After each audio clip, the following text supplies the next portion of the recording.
اے مفضل، اس بات پر بھی غور کرو کہ بچے کے پیدا ہونے کے بعد اس کے مزاج اور ضرورت کے مطابق اس کی غذا یعنی ماں کا دودھ موجود نہ ہوتی تو وہ کس طرح زندہ رہتا؟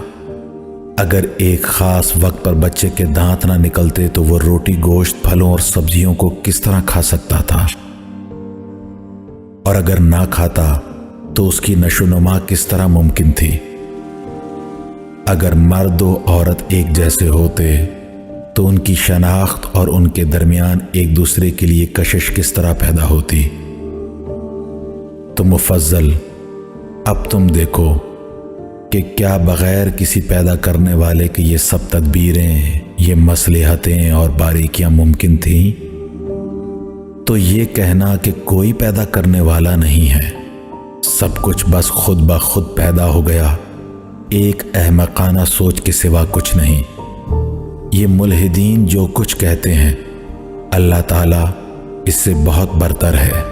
اے مفضل، تم نے کبھی سوچا کہ انسان کا بچہ اگر کامل عقل کے ساتھ پیدا ہوتا تو کیا ہوتا؟ مفضل نے عرض کیا، آقا آپ میری رہنمائی فرمائیے، یہ عجیب سوال ہے، میں نے پہلے اس پر توجہ نہیں دی۔ امام نے مسکرا کر فرمایا، انسان کے بچے کا کامل عقل کے ساتھ پیدا نہ ہونے میں اللہ تعالیٰ کی ایسی مصلحتیں پوشیدہ ہیں جن پر غور کرنا چاہیے۔ پہلی مصلحت تو یہ ہے کہ انسان کا بچہ اگر کامل عقل و شعور کے ساتھ پیدا ہوتا تو اس دنیا میں آ کر وہ حیران و پریشان ہو جاتا۔ وہ اچانک ہی ایسی چیزوں کو دیکھتا جنہیں اس نے پہلے کبھی نہیں دیکھا تھا۔ اس وجہ سے ممکن ہے وہ پیدا ہوتے ہی خوف سے مر جاتا۔ بڑے بڑے درخت، پرندے، انسانوں کے چہرے، طرح طرح کی آوازیں، دروازے، کھڑکیاں، یہ سب چیزیں اس نے کبھی نہیں دیکھی تھی۔ وہ انہیں دیکھ دیکھ کر پریشان اور خوف زدہ ہو جاتا۔ وہ ماں کے پیٹ کے تہہ در تہہ تاریکیوں اور ایک مختصر سی جگہ میں رہنے کا عادی تھا۔ اب اچانک اس کی آنکھ کھلتی تو یہاں اسے ایک بالکل ہی مختلف اور نئی طرح کی دنیا نظر آتی۔ ان سب چیزوں کو برداشت کرنا اس کے لیے مشکل ہو جاتا۔ مفضل، تم اس بات کو اس طرح بھی سمجھ سکتے ہو کہ اگر کوئی زیادہ عمر کا آدمی کسی غیر ملک میں جا کر رہنا چاہے تو وہ اس اجنبی ماحول، اجنبی زبان، اجنبی لوگوں، رسم و رواج اور وہاں کے قواعد و ضوابط کو دیکھ کر سخت پریشان ہو جاتا ہے۔ وہ نہ تو وہاں کی زبان جلدی سیکھ سکتا ہے اور نہ وہاں کے ماحول میں جلدی گھل مل سکتا ہے۔ اس کے برعکس جو افراد لڑکپن یا بچپن میں کسی غیر ملک میں جا کر رہنے لگیں تو بہت جلد وہاں کی زبان بھی سمجھنے لگتے ہیں اور وہاں کے رسم و رواج کو سیکھ کر وہاں کے ماحول میں گھل مل جاتے ہیں۔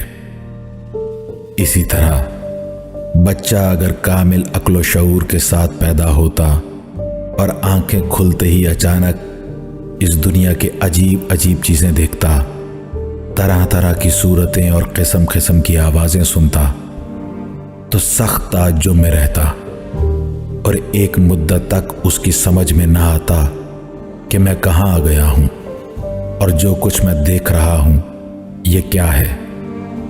انسان کے بچے کو ابتدا میں کم عقل و شعور کے ساتھ پیدا کرنے میں ایک حکمت تو یہ ہے جو میں نے بیان کی۔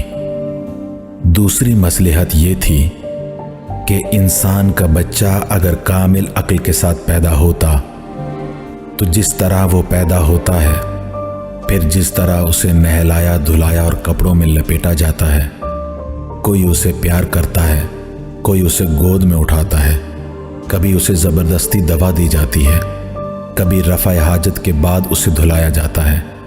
اب اس کی عقل تو کامل ہے، سب باتوں کو سمجھ رہا ہے، لیکن جسمانی طور پر اس قابل نہیں کہ خود اپنی مرضی سے کوئی کام کر سکے، تو وہ بچہ بے بسی کا شکار ہو جاتا۔ اسے خود اپنے آپ سے نفرت اور کراہیت محسوس ہونے لگتی۔ وہ انتہائی ذلت و شرمندگی محسوس کرتا کہ میں نہ خود اپنی بھوک مٹا سکتا ہوں، نہ غلاظت کو دور کر سکتا ہوں، نہ کپڑے پہن سکتا ہوں، نہ اتار سکتا ہوں، نہ اپنی مرضی سے کہیں جا سکتا ہوں، نہ آ سکتا ہوں۔ بچے کو کم عقل کے ساتھ پیدا کرنے میں اللہ تعالیٰ کی تیسری مصلحت یہ ہے